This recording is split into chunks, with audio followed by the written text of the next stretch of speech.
Diz assim a palavra do Senhor: e estando Apolo em Coríntio, Paulo, tendo passado pelas regiões mais altas, chegou a Éfeso, e achando ali alguns discípulos, perguntou-lhe: recebeste porventura o Espírito Santo quando creste?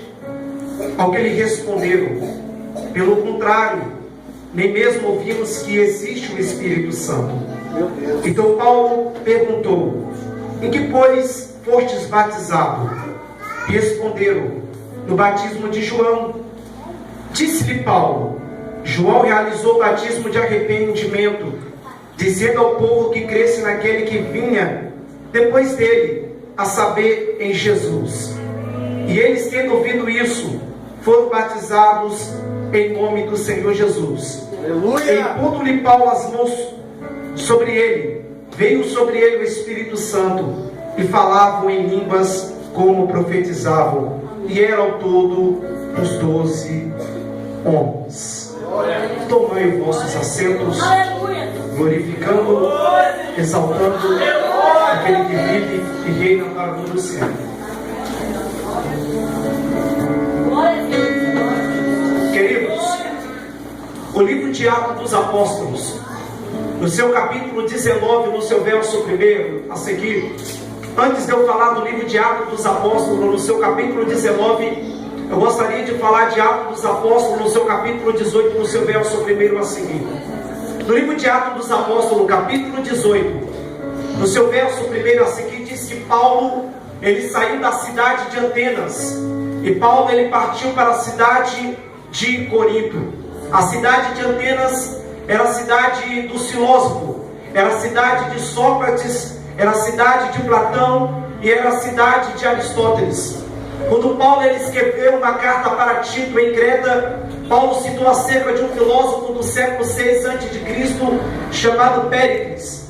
Só que o que vem me chamando a atenção é que Paulo, aqui no capítulo 18, ele sai da cidade de Atenas e vai para a cidade de Corinto. A cidade de Corinto localizava-se no íntimo poção de terra que entra lá dentro e se abria na forma de uma mão, com acesso ao lado por dois lados da cidade. A cidade era uma encruzilhada comercial, ligando vários pontos da Grécia, e a cidade tinha dois portos: o porto de Secreia, a 9 quilômetros ao leste do Golfo Salônico, e havia o porto de Lecaião, cerca de 2 quilômetros ao oeste do Golfo de Coríntio. As mercadorias chegavam pelo istmo poção de terra, onde navios pequenos eram rebocados e as cargas dos navios maiores eram levadas em vagões de um lado para o outro. Os portos da cidade recebiam mercadoria da Itália e da Espanha pelo lado oeste da Ásia Menor. Pelo lado leste recebia mercadoria da Fenícia e do Egito. Eles acreditavam que a cidade de Corinto tinha uma população de 250 mil cidadãos livres e cerca de uns 400 mil escravos no Império Romano. Os escravos eram a maioria da população. Os habitantes da cidade de Corinto, eles se interessavam muito pela cultura grega. Eles tinham muito interesse em adquirir sabedoria. Eles eram um povo religioso que adorava seus deuses em 12 templos espalhados pela cidade. E um desses templos, existia ali um templo dedicado à deusa Afrodite. Essa deusa Afrodite é reconhecida nas escrituras sagradas como a deusa do amor e da prostituição. Era a deusa que exigia relações sexuais e prostituição entre pessoas do mesmo sexo. Havia ali um templo dedicado a Eclépso, e Eclépso era considerado o principal deus da cura. E no meio da cidade havia o templo dedicado a Apolo. Apolo era destacado como o principal deus dos gregos. Como acontece com cidades portuárias, Corinto é o centro da imoralidade pública, porque uma das deusas Afrodite requeria relações sexuais e prostituição entre pessoas do mesmo sexo. Por isso ele criou o sinônimo corintianizar, como sinônimo de imoralidade sexual. Talvez por esse cenário a igreja enfrentou os problemas tratados por Paulo em suas primeiras cartas. Em pleno século 21, estamos vivendo em uma verdadeira Corinto, aonde a imoralidade tem entrado dentro dos templos, aonde a sensualidade tem entrado dentro dos templos, aonde as pessoas entram em tudo como esse e já não tem mais reverência pela palavra de Deus. Estamos vivendo em uma verdadeira Coríntio, aonde pregadores assumam uma tribuna como essa e não vestem uma veste adequada para subir uma tribuna como essa. Estamos vivendo em uma verdadeira Corinto, aonde a imoralidade tem entrado dentro das igrejas. Aos pregadores pregar, sai para se coabitar com mulheres. Aos pregadores, cantores pregar, sai para se coabitar com homens. Estamos vivendo uma verdadeira Corinto, onde a imoralidade tem tomado conta dentro dos templos. Mas em pleno século 21, Deus vai levantar uma geração diferente. Deus vai levantar uma geração de homens compromissados com a palavra de Deus. Em pleno século 21, Deus vai levantar uma geração de mulheres, aleluias, compromissadas com a obra de Deus, de jovens que têm compromisso com a palavra de Deus. Deus vai levantar uma geração de Paulo, aleluias, uma geração, aleluias, que venha a ser destacada, aleluias, não porque prega, não porque canta bonito, mas por causa do seu testemunho. Deus vai levantar uma geração diferenciada em pleno século 21. O que vem me chamando a atenção é que nesta segunda parte do capítulo, Paulo vem nos informando que o fato dele não visitar pessoalmente os irmãos de Corinto não é ostentação e muito menos orgulho, e sim porque eu mesmo empreenderia uma viagem a Troade para se encontrar com Tito. Paulo esperava ouvir de Tito notícias avisareiras, mas como Paulo não encontrou Tito, Paulo partiu para a Macedônia, e em Troade Paulo sentiu que Deus lhe abria as portas para lhe pregar o Evangelho. Troade era uma cidade da Ásia Menor, próxima a Helesponte, antigamente chamada de Troia. Paulo esteve nessa cidade mais de uma vez, mas o que vem me chamando a atenção quando eu estava lendo a mensagem é que Paulo comparou a glória do Evangelho aos tesouros que eram guardados em vasos de barro. Por exemplo, os vasos de barro, eles eram próprios para guardar por séculos e séculos os pergaminhos que não apodreciam. E o que eram os pergaminhos?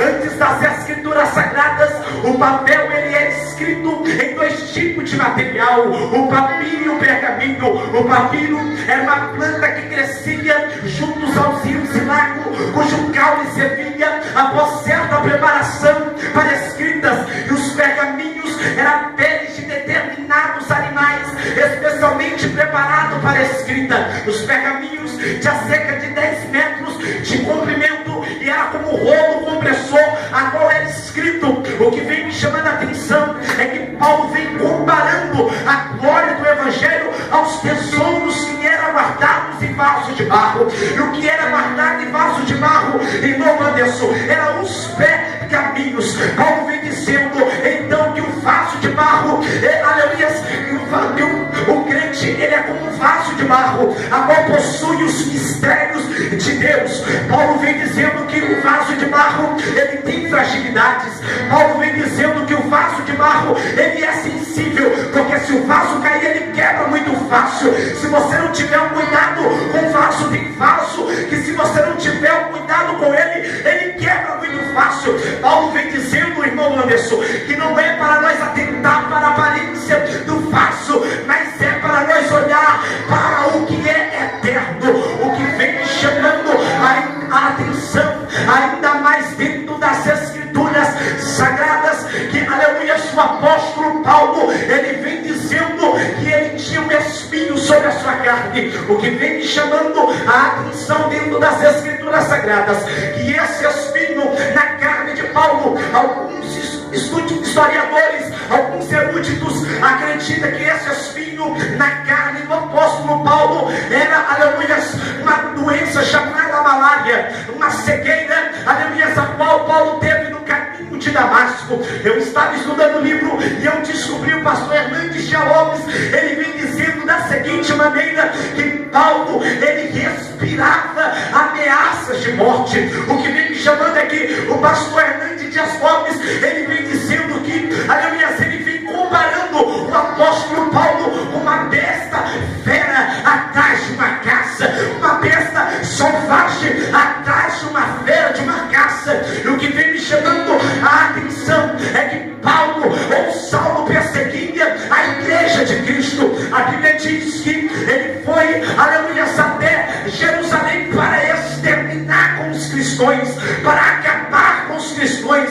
Só que ele teve uma experiência com Cristo no caminho de Damasco, aleluia, Saulo, aleluia. O que vem me chamando a atenção é que o Senhor olha para ele e diz: Saulo, Saulo, por que tu me persegue? E a Bíblia diz que ele cai imediatamente. E o que me chamando a atenção, que ele logo fica cego. Aí o que vem me chamando a atenção é que esse espinho na carne de Paulo talvez era cegueira ou uma doença chamada malária, porque quem escrevia para o apóstolo Paulo era um homem chamado Tércio. E o aleluia, se a cegueira na época das escrituras sagradas era um espinho na carne, era um tormento, aleluia, aleluia, na carne. Eu não sei qual era o espinho na carne de Paulo. Talvez o espinho na carne de Paulo era a morte de Estevão. A Paulo, aleluia, ele vem dizendo que apesar dele ser um dos maiores apóstolos, ele se considera um dos menores apóstolos pelo fato dele ter perseguido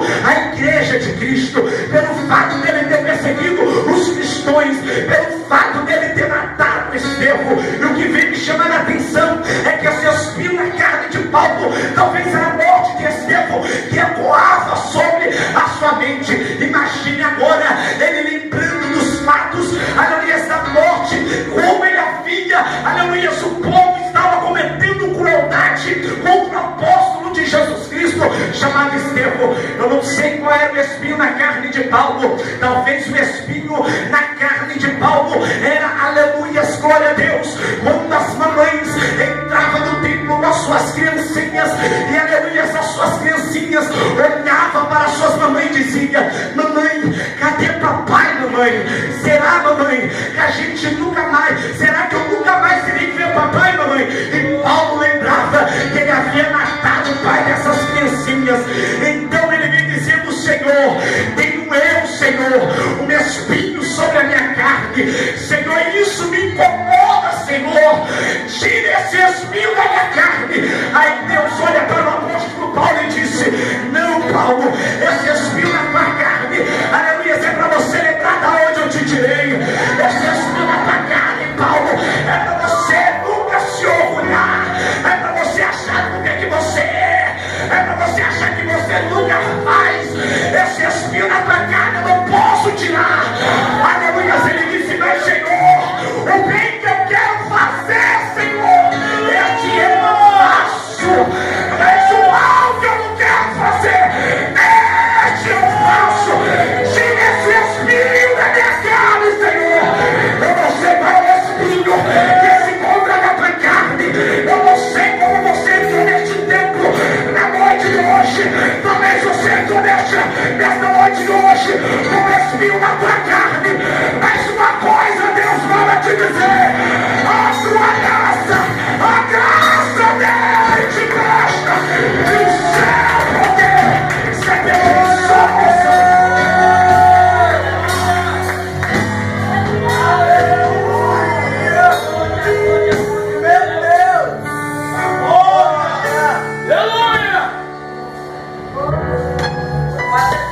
Vou pregar sobre a vida.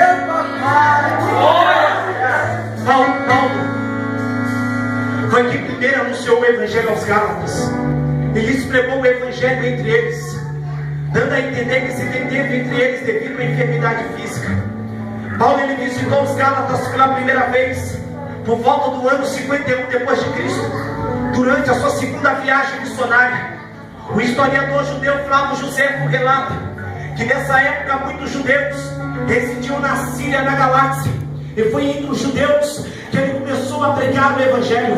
Mais tarde, irmão Anderson, esses judeus passou a ser chamado de gentios. No entanto, esses gentios começaram a praticar o ritual de circuncisão. Eles começaram a praticar a prática prevalecente a Cibele. Eles praticavam a teosofia ou a teosófica. Deus significa Deus, sopro significa conhecimento, significa sabedoria. Eles praticavam o conhecimento divino, ou eles praticavam a sabedoria divina. O que vem me chamando a atenção dentro das Escrituras Sagradas é que Paulo, aqui no capítulo 19, verso 1, após estando em Coríntio, Paulo tendo passado pelas regiões mais altas, Paulo então chega à cidade de Éfeso. Éfeso era a mais importante cidade a oeste da Ásia Menor, onde atualmente está a Turquia. O porto da cidade ficava no rio Cálice, que deságua no Egeu. Em tempos remotos, o rio chegava às portas da cidade,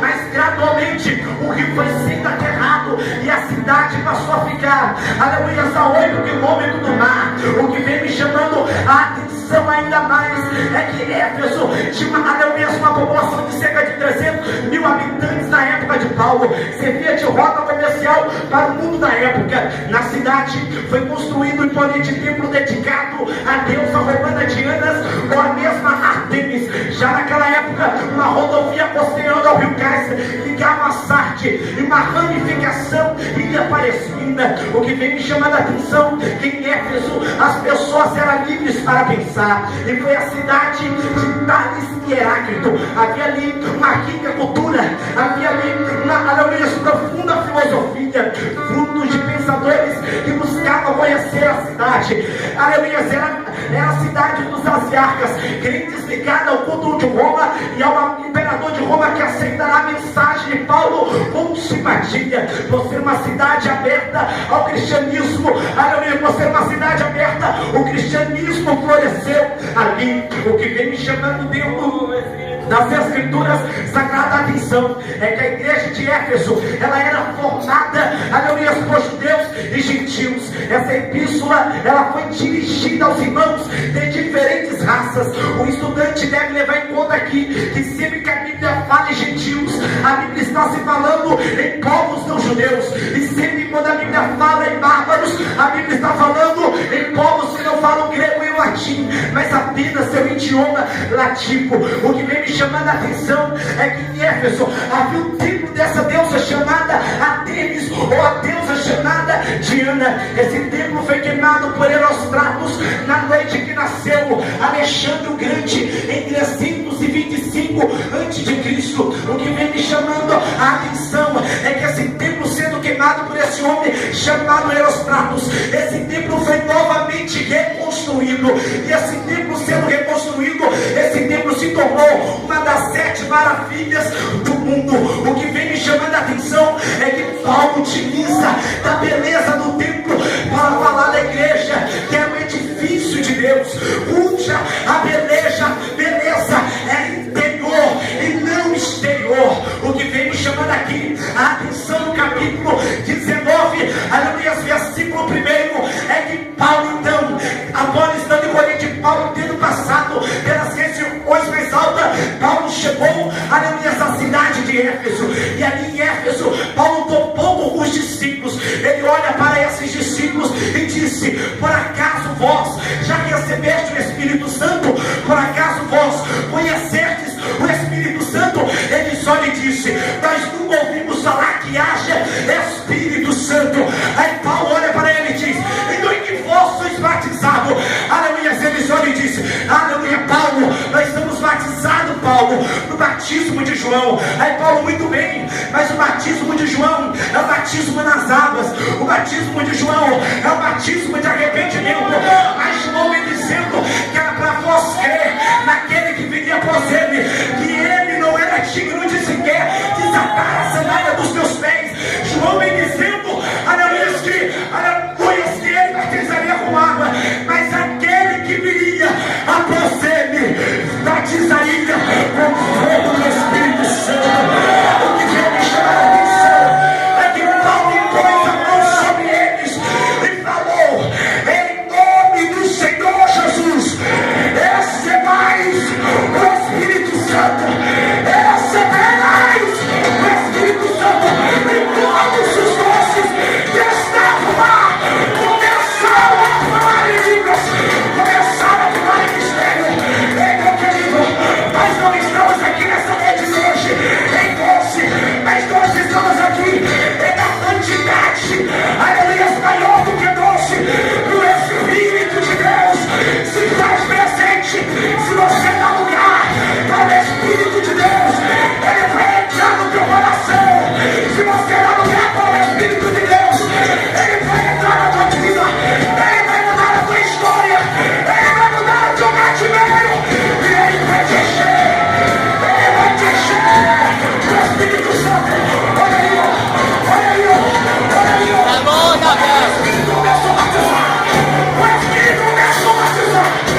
É fora de ética, pastor.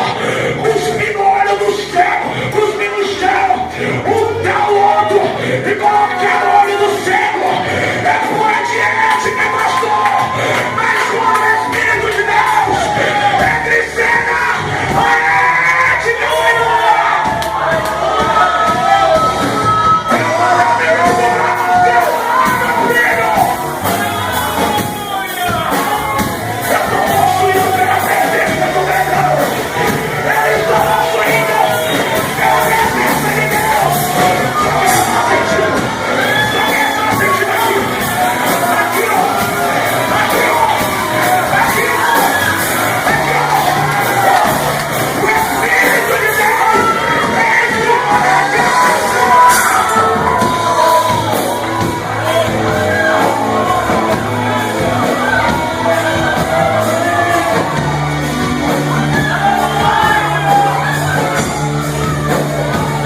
que a profecia do profeta Joel 2, a partir do tempo do livro de Atos, capítulo 2. Só que o que me chama a atenção é que o Espírito de Deus, o estudo do Espírito de Deus no Novo Testamento é conhecido como pneuma, ou pneumatologia. É um estudo sobre o Espírito Santo. A palavra pneuma significa sopro, ar, espírito. Quando celebramos de sopro, celebramos de ar. E quando celebramos de ar, celebramos do Espírito. Porque se respiramos, é porque o Espírito, aleluia, nos concede essa oportunidade de respirar. Porque a Bíblia diz que quando Deus criou o homem, Anderson, quando Deus fez o homem do pó da terra, Deus soprou o fôlego de vida. E a Bíblia diz que o Espírito, o Senhor profetizou, soprou dentro do homem. Aleluia, eu sei, meu querido, o que vem me chamando a atenção é que em Atos capítulo 2 existia 5 festas. A primeira festa era a festa dos tabernáculos, a festa da colheita, a festa dos pães asmos, a festa, aleluia, da Páscoa. E existia a festa dos pães levedados. Só que o que vem me chamando a atenção é que a palavra Páscoa significa dar a volta por cima. A Páscoa celebrava a saída de Israel da terra do Egito. A Páscoa celebrava a libertação do povo da terra do Egito. Só que o que vem me chamar a atenção é que em Atos capítulo 2, verso 1, estavam todos unidos, estavam todos, aleluia, em uma só união. E de repente veio do céu um sol veemente e impetuoso e encheu toda a casa.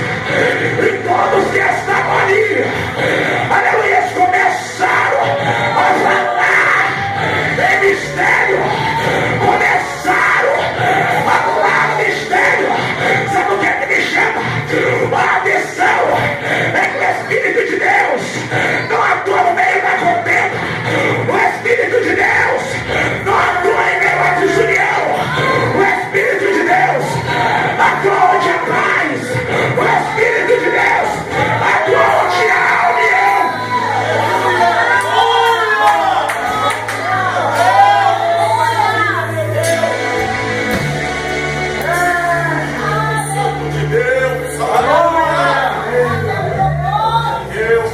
Alinhados estavam todos em união. O capítulo 2 estava todos em união. O Espírito de Deus encheu toda a casa. O Espírito de Deus encheu todo o ambiente. A casa foi cheia da glória de Deus. Ei, meu querido, se você está, aleluia, sem desunião com teu irmão. Ei, minha querida, se você está com nada da tua irmã. Ei, meu querido, se você está com nada do teu irmão. Também é impossível o Espírito de Deus, aleluia, atuar, te encher da glória dele. Ei, meu querido, nessa noite de hoje, aleluia, peça desculpa, meu irmão, porque talvez isso está impedindo da presença de Deus atuar na tua vida.